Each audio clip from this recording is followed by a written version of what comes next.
Hello.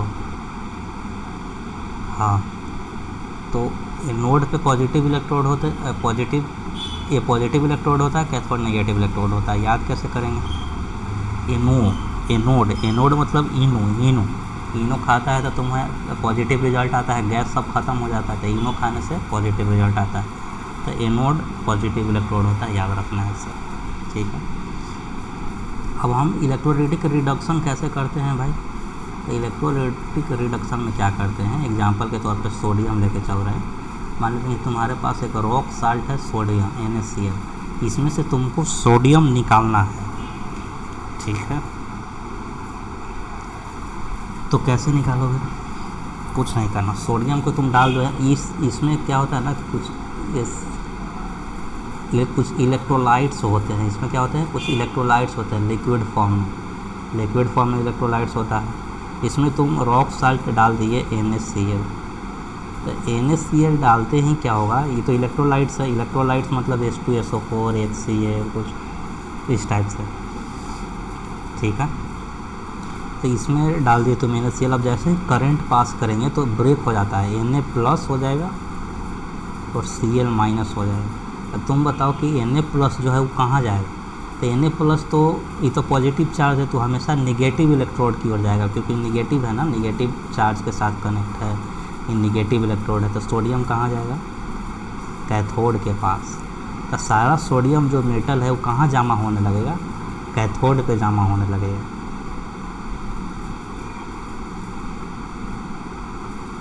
ठीक है, तो याद रखना जितने मेटल्स हैं वो कहाँ जमा होते हैं, कहाँ मिलते हैं? तो कैथोड पे मिलते हैं। ठीक है, बिकॉज कैथोड जो है निगेटिव इलेक्ट्रोड है, निगेटिव चार्ज है तो पॉजिटिव आयंस को ही ना अट्रैक्ट करेगा।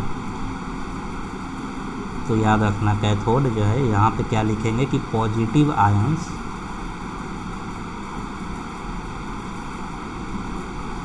मतलब मेटल्स फाउंड एट कैथोड। यही सवाल पूछता है कि मेटल्स जो है कहाँ मिलेंगे तुमको? कैथोड पे। और एनोड पे तुमको क्या मिलेंगे? Cl माइनस मिलेगा, है ना, निगेटिव वाला मिलेगा, निगेटिव साइन।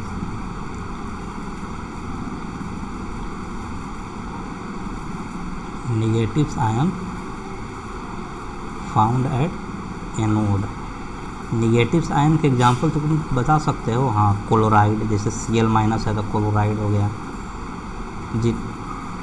सल्फाइड, जितना निगेटिव होगा क्लोराइड, सल्फाइड, ऑक्सीजन वगैरह। ठीक है, मतलब जितने नॉन मेटल्स होंगे, ऑक्सीजन, क्लोराइड, सब क्या है, सब नॉन मेटल्स हैं। तो याद रखना जो नॉन मेटल्स होते हैं, अब ऐसे कितना याद रखेंगे कि क्लोराइड, सल्फाइड, ऑक्सीजन, कार्बोनेट का सब याद नहीं करना। जो नॉन मेटल्स होंगे वो एनोड पे ही पाए जाएंगे, बिकॉज नॉन मेटल्स पे तो निगेटिव चार्ज आएगा और निगेटिव चार्ज अट्रैक्ट होके कहाँ जाएगा? पॉजिटिव इलेक्ट्रोड पे जाएगा। ठीक है, मतलब एनोड पे जाएगा। तो ये दोनों याद रखना। ठीक है, जो नॉन मेटल्स होंगे, जो निगेटिव चार्ज जिस पे भी होगा वो एनोड के पास चला जाएगा, वो एनोड पे मिलेंगे। और जो पॉजिटिव आयंस होंगे, जो मेटल्स होंगे, वो तुमको कैथोड के पास मिलेगा। और कैथोड कैसा खुद होता है निगेटिव इलेक्ट्रोड होता है, तभी तो वो पॉजिटिव आयन को अट्रैक्ट कर रहा है। बस यही कहानी थी। तो ये चीज़ें याद रखना। क्या क्या पूछता है? कैथोड पे कौन इलेक्ट्रोड होता है? तो निगेटिव इलेक्ट्रोड होता है। क्या मिलता है? तो मेटल्स मिलते हैं, जितने sodium, potassium, calcium, magnesium, aluminium सब मिलेंगे। ठीक है, और एनोड पे पूछेगा क्या, कौन सा चार्ज? तो पॉजिटिव इलेक्ट्रोड होता है। अब क्या मिलेंगे इस पर? तो नॉन मेटल सब मिलेंगे, मतलब क्लोराइड, सल्फाइड, ऑक्सीजन। पूछेगा ऑक्सीजन फाउंड एट, ऑक्सीजन कहाँ फाउंड एट? एनोड। ठीक है, क्यों? क्योंकि ऑक्सीजन पे नेगेटिव चार्ज, नॉन मेटल है, तो वो पॉजिटिव इलेक्ट्रोड की तरफ अट्रैक्ट होगा। पॉजिटिव इलेक्ट्रोड होता कौन है? तो एनोड होता है। सिंपल सी बात, वही पूछता है कि oxygen formed at anode, chloride formed at तो एनोड। ठीक है, ऐसे पूछेगा। तो ये हाईली रिएक्टिव मेटल का हम देखें कि कौन सा प्रोसेस से हम लोग रिफाइन करते हैं। मिला ना तुमको, सोडियम मिल गया ना, जैसे कि रॉक साल्ट था, सोडियम चाहिए था, तो सोडियम तुमको कैथोड पे मिला कि ना। अभी भी सोडियम प्योर नहीं है, अब इसको प्यूरिफाई करके ना खाओगे तुम कि ऐसे ही खा लोगे? वो बाद में प्यूरिफिकेशन तीसरा स्टेप है। अभी तो तुमको सोडियम जो मिला है वो आयंस के रूप में मिला है, उतना भी प्योर नहीं है, लेकिन हाँ बहुत मिल गया, बहुत हद तक, ठीक है। तो ये स्टेप समझ में आया होगा, तभी हमें तुमको सोडियम मेटल मिल गया है NaCl से। तो ऐसे ही सारा सोडियम, कैल्शियम, मैग्नीशियम, एल्युमिनियम, ये सब प्रोसेस से इलेक्ट्रोलाइटिक रिडक्शन से हम लोग प्राप्त करते हैं। तो एक टेबल हम तुमको बताए थे कि याद रखना हमेशा, वो टेबलवा में देखो, sodium, potassium, calcium, magnesium, aluminium, electrolysis of molten chloride और ऑक्साइड। इलेक्ट्रोलिसिस मतलब इलेक्ट्रोलाइटिक रिडक्शन, इसी का दूसरा नाम है। इलेक्ट्रोलिसिस बोलो या इलेक्ट्रोलाइटिक रिडक्शन बोलो, एक ही बात है। Electrolytic reduction as molten chloride oxide, ठीक है, तो वही बोल रहा है। मोल्टेन मतलब लिक्विड फॉर्म में, तो जो क्लोराइड ऑक्साइड कहाँ पाए जाएंगे अभी बताएं, एनोड पे पाए जाएंगे। इलेक्ट्रोलिसिस बोलो चाहे इलेक्ट्रोलाइटिक रिडक्शन, ये एक ही बात है। तो याद हो गया किसका किसका इलेक्ट्रोलिसिस तुम करोगे, तो पोटासियम, सोडियम, कैल्शियम, मैग्नीशियम और एल्युमिनियम। अब पढ़ने वाले हैं हम लोग जिंक, आयरन, लेड और कॉपर के बारे में। इसका क्या होता है, तो reduction of oxide with carbon, ठीक है, ये पढ़ने वाला है।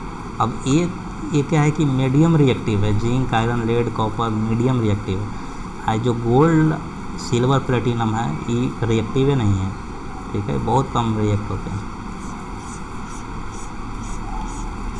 तो हाईली रिएक्टिव मेटल देख लिए, अब आ जाओ मीडियम रिएक्टिव, इसको लिख लेना, पूरा लिख लो, वीडियो स्टॉप करके।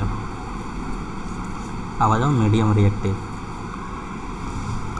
इसको साफ कर देते हैं। एक ही पेज पे लिखने का प्रयास करना, हम फोटो भेज देंगे तुमको, हम लिखे हुए हैं, हम नोट्स बनाए हुए हैं। आ जाओ मीडियम रिएक्टिव में क्या करते हैं।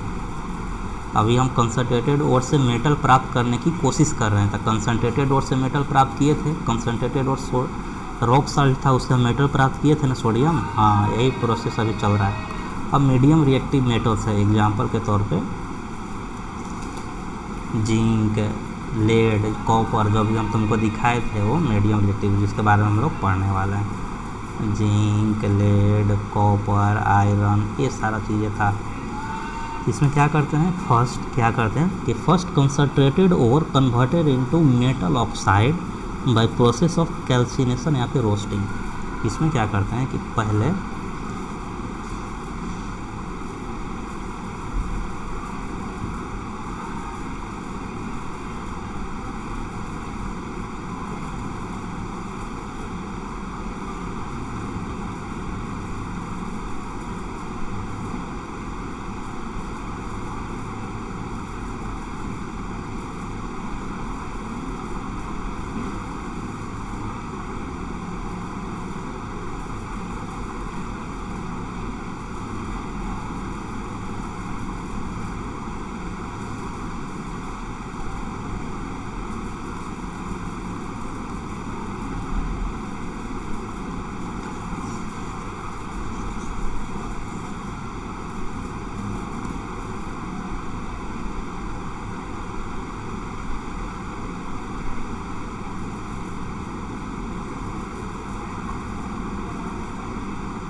हाँ देखो इसमें क्या करते हैं कि जो कंसनट्रेटेड ओर होते हैं ना, सबसे पहले हम लोग मेटल ऑक्साइड में कन्वर्ट करते हैं।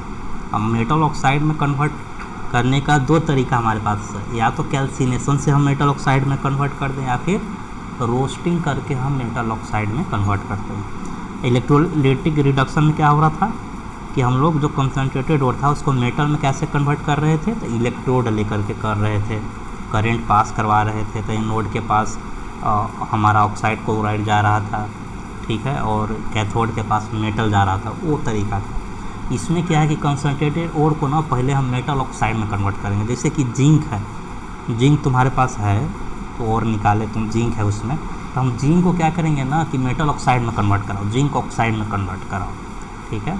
तब जिंक ऑक्साइड में कन्वर्ट कराने का हमारे पास दो तरीका है, या तो कैल्सिनेशन से कराओ या तो रोस्टिंग से कराओ। तो कैल्सिनेशन क्या होता है, कैल्सिनेशन होता है कि इन अब्सेंस ऑफ एयर कराया जाता है, इन absence ऑफ एयर, और रोस्टिंग होता है इन प्रेजेंस ऑफ एयर। ठीक है, तो ये इस्तेमाल कहाँ करते हैं और कैल्सिनेशन कहाँ यूज करते हैं, रोस्टिंग कहाँ करते हैं। तो जितने भी तुम्हारे पास कार्बोनेट और होगा, जैसे कालामाइन, कालामाइन क्या था, जैसे कि मान लेते हैं कि तुम्हारे पास जिंक कार्बोनेट है, ठीक, तुम धरती से निकाले, पहला प्रोसेस क्या था, एलवाय अथी था, मिट्टी अर्थी पार्टिकल ये सब तुम हटा दिए, गैंगी वगैरह हटा दिए। तो अब दूसरा स्टेप में हम लोग आ गए, अब तुम्हारे पास जिंक कार्बोनेट है, तो जिंक कार्बोनेट मिल गया, कंसनट्रेटेड और ये है क्या कि गेंगू जब तुम हटा दोगे तो कंसनट्रेटेड और मिलेगा। अब कंसनट्रेटेड और से तुमको मेटल चाहिए, तो हम क्या कर रहे हैं कि जिंक कार्बोनेट के पहले हम मेटल ऑक्साइड में कन्वर्ट करेंगे। क्यों, इसको इलेक्ट्रोलाइटिक रिडक्शन करा नहीं सकते हैं, बिकॉज सोडियम कैल्शियम ये हाईली रिएक्टिव मेटल्स नहीं है, तो low reactive metal, medium reactive metals है। तो इसको हम जिंक कार्बोनेट को पहले हम जिंक ऑक्साइड में कन्वर्ट कराएंगे। ठीक, अब जिंक कार्बोनेट को जिंक ऑक्साइड में कन्वर्ट कराने के पास दो तरीके, एक कैल्सिनेशन, एक रोस्टिंग। कैल्सिनेशन कहाँ यूज करेंगे, तो अगर कोई सा भी ओर में कार्बोनेट होगा ना, वहीं कैल्सिनेशन करते हैं। ठीक है, और कोई सा भी ओर में अगर सल्फाइड होगा तो उसको रोस्टिंग करते हैं, सिंपल से तरीका है। ठीक है, तो कैल्सिनेशन का यूज कहाँ करते हैं, यूज फॉर कार्बोनेट ओर। भाई खूब पूछता है कि कार्बोनेट ए ओर के लिए कैल्सिनेशन।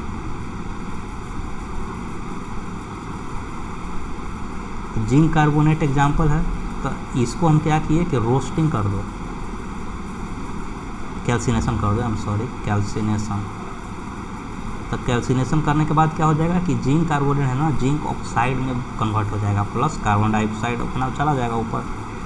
ठीक है, तो गैस है, तो जिंक ऑक्साइड तुमको मिल गया। अब जिंक ऑक्साइड से तुमको जिंक कैसे मिलेगा, ये तो जिंक ऑक्साइड मिल गया ना कन्वर्ट करके। अब जिंक हमें चाहिए, हमें तो मेटल चाहिए, तो अगला प्रोसेस हम बाद में बताएंगे। अब इसमें आ जाओ थोड़ा, क्या कंपेरिजन में चलते हैं ना। ये यूज्ड फॉर सल्फाइड, रोस्टिंग किसके लिए करते हैं, सल्फाइड ओर के लिए करते हैं। एग्जाम्पल, जैसे कि तुम्हारे पास जिंक सल्फाइड है, जिसको जिंक ब्लेड, जिंक अधिक कालामाइन किसको बोलते हैं, कालामाइन बोलते हैं जिंक कार्बोनेट को।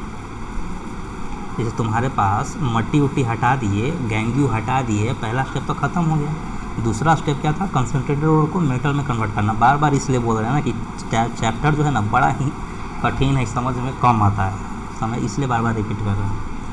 हाँ, तो जो कालामाइन था, कालामाइन से तो जिंक निकलेगा, जिंक कार्बोनेट से। तो जिंक कार्बोनेट को हम पहले क्या किए कि कैल्सिनेशन से हम जिंक ऑक्साइड बना दिए।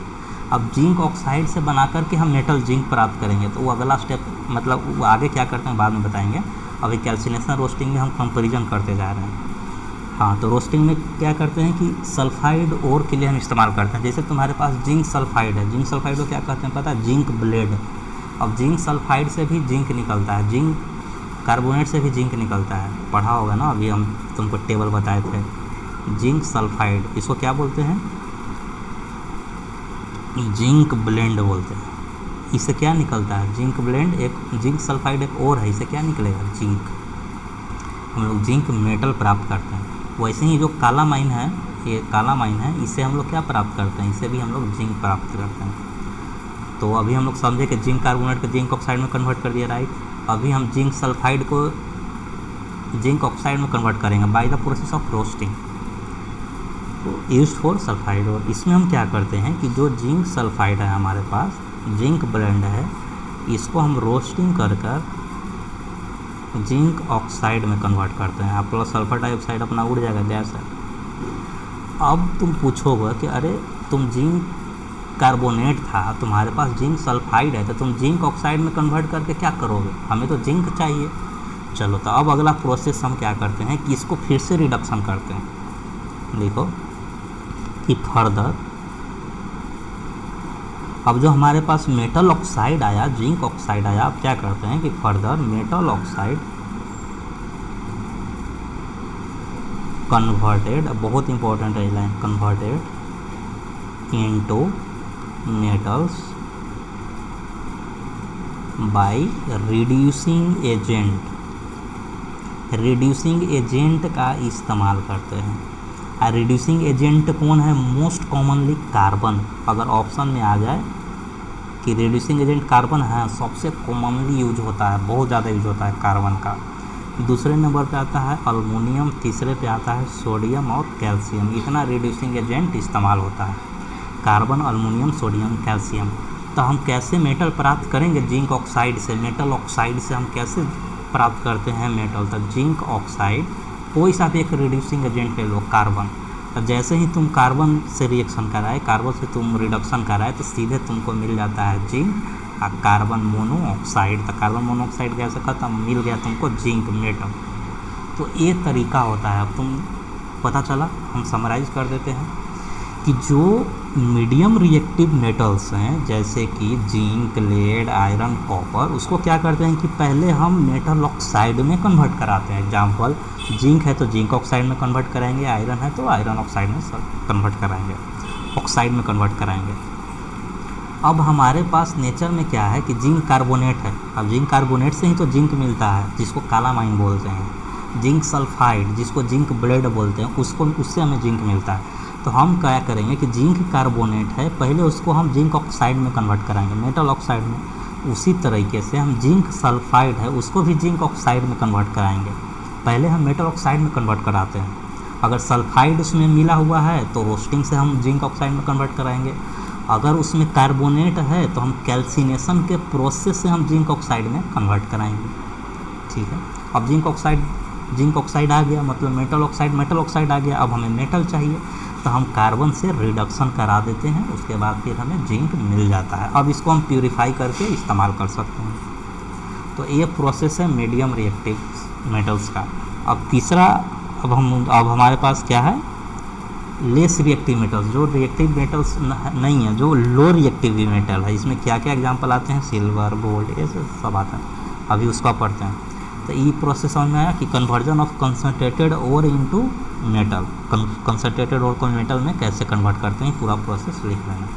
ठीक है, मीडियम रिएक्टिव में कैसे किए? फर्स्ट कंसनट्रेटेड ओर को मेटल ऑक्साइड में कन्वर्ट किए by the process of calcination या फिर रोस्टिंग।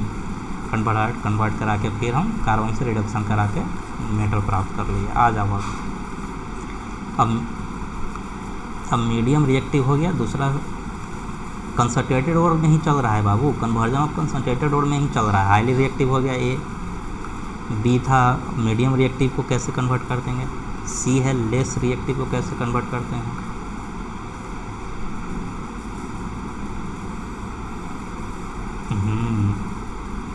सी लेस रिएक्टिव।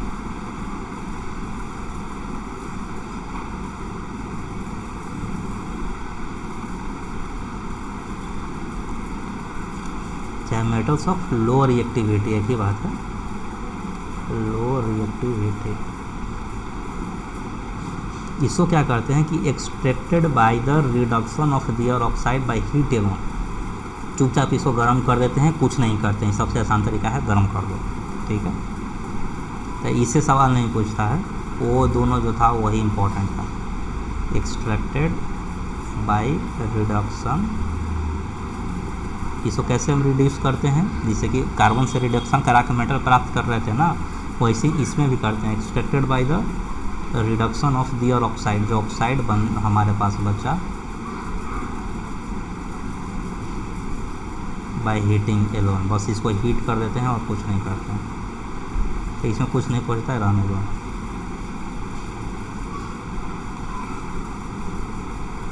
अगर ऑक्साइड है, जैसे पिछला बार हमें बना था oxide, zinc oxide, metal oxide, उसको क्या करना है? अगर वैसा बन जाए तो तुमको हीट कर देना है। या फिर सल्फाइड बन जाए तो उसको भी हीट कर देना है और कुछ नहीं करना है। इसमें सिर्फ हीटिंग एलोन, कुछ भी आ जाए सिर्फ हीटिंग करके काम का समाप्त कर देना है। अब अगला स्टेप है प्यूरिफिकेशन।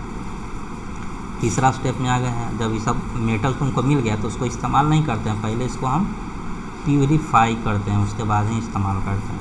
प्यूरिफाई किससे करते हैं? By the electrolysis process. By electrolysis. तो कहेगा कि तुम अभी इलेक्ट्रोलाइटिक रिडक्शन पढ़ाया है। हाँ, तो उससे हम लोग मेटल प्राप्त करते थे, याद है कैथोड पे? तो वही सेम प्रोसेस है इलेक्ट्रोलिसिस, नाम भी सेम है, प्रोसेस भी सेम है, इलेक्ट्रोलिसिस प्रोसेस। हर चीज़ सेम है, वही कहानी। एनोड लेते हैं, कैथोड लेते हैं, एनोड पे इनो पे पॉजिटिव चार्ज, पॉजिटिव रिजल्ट देता है। ये अपना एनोड हो गया, ये अपना कैथोड हो गया, वही सेम है, नाम भी सेम है, काम भी सेम है। रिफाइनिंग करते हैं, ये रिफाइन प्रोसेस अभी पढ़ रहे हैं, कैसे रिफाइन। वो तो रिडक्शन प्रोसेस था, ये रिफाइनिंग है। तो रिफाइनिंग में क्या करते हैं कि ये जो हम लोग याद रखना कि ये जो तुम जिस मेटल का रिफाइनिंग कर रहे हो ना, तो ये जो इलेक्ट्रोलाइट्स तुम लिए हो, लिक्विड जो लिए हो, इलेक्ट्रोलाइट्स क्यों बोलते हैं, क्योंकि आयंस के रूप में होते हैं, वो उसी मेटल का लेना है जिसे तुम प्योरीफाई कर रहे हो। ठीक है, जैसे कुछ लाइन हम लिख देंगे, वो याद करना है। एनोड पॉजिटिव चार्ज लिखने की ज़रूरत नहीं है, पॉजिटिव इलेक्ट्रोड, वहाँ बैटरी लगा हुआ है, तुम देख सकते हो। एनोड पे तुमको क्या मिलेंगे, तो इम्प्योर मेटल हम लिख देते हैं, वही याद करना, वही सवाल आता है। एनोड पे तुमको क्या, एनोड किसका एनोड लेते हैं हम, तो इम्प्योर मेटल का एनोड लेते हैं, जिसको तुम्हें प्योरीफाई, अभी लिख लें तो उसके बाद समझा दो। इम्प्योर कॉपर, जैसे कॉपर का हम रिफाइन कर रहे हैं, इसीलिए एग्जांपल ले रहे हैं। इम्प्योर मेटल का लेते हैं, ठीक है, ऐसा नहीं कि कॉपर का लेते हैं, कि कॉपर हम समझा रहे हैं इसलिए कॉपर लिख दिए हैं, लेकिन क्या लेते हैं, इम्प्योर मेटल लेते हैं। ठीक है, और एनोड पे पॉजिटिव चार्ज होता है, जानते हो।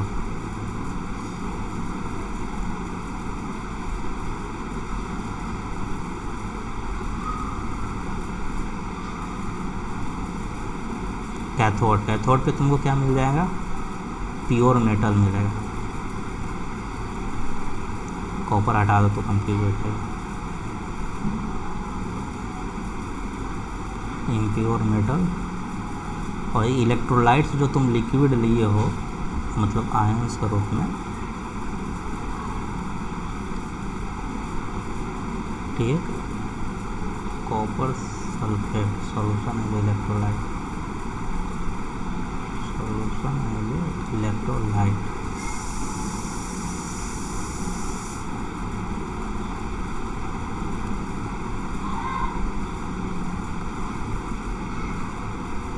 बस यही 3 लाइन इसमें याद रखना। कॉपर सल्फेट नहीं, उसी मेटल का सल्फेट, उसी मेटल्स का सल्फेट। देखो, अब तुम्हारे पास इम्प्योर कॉपर है, जैसे कॉपर तुमको मिल गया ना, अभी दूसरा प्रोसेस जो अभी सीखे, कंसनट्रेटेड और से मेटल में कन्वर्ट कर दिया, तब तुमको मिल गया। मान लेते हैं कि कॉपर मिला,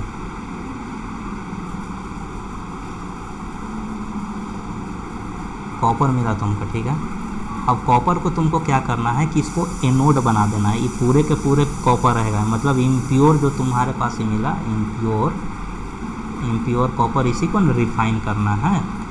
इसी प्योर कॉपर तुमको चाहिए जो वायर में इस्तेमाल कर सके, ऐसा थोड़े कि जो तुमको मिल गया कंसनट्रेटेड और से मेटल में कन्वर्ट करा दिए, अभी पढ़े जो हम लोग ऑक्साइड में चाहिए सब कन्वर्ट करा करके आ गया तो उसको हो गया वायर बना दो, नहीं, उसके बाद हम प्यूरीफाई करते हैं, वही प्यूरीफाई कर रहे हैं। तो जिस कॉपर को तुमको प्यूरीफाई करना है, जिस मेटल को प्यूरीफाई करना है, उसको हम एनोड बनाते हैं, क्लियर।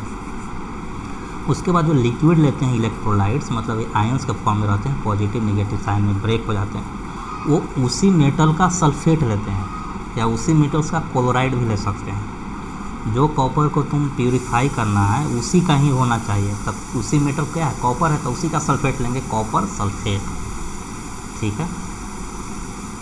तो उसी मेटल का लेंगे, इसीलिए लिखे हैं कि इलेक्ट्रोलाइट क्या लेते हैं, उसी मेटल का सल्फेट लेते हैं। अब कैथोड पे तुमको क्या मिल जाएगा, प्योर मेटल, ये इसका तुम इस्तेमाल कर सकते हो। कैथोड पे क्या मिलेगा तुमको, प्योर मेटल, यहाँ पे लिखे हैं कैथोड पे प्योर मेटल। इस तरीके से चैप्टर क्या हो गया, समाप्त हो गया। तुम कैथोड पे जो प्योर मेटल तुमको मिला वो यूज कर सकते हो, बस इतना ही तुमको ध्यान रखना है, और कुछ नहीं। चैप्टर हो जाता है समाप्त, ठीक है। चलो बाय बाय।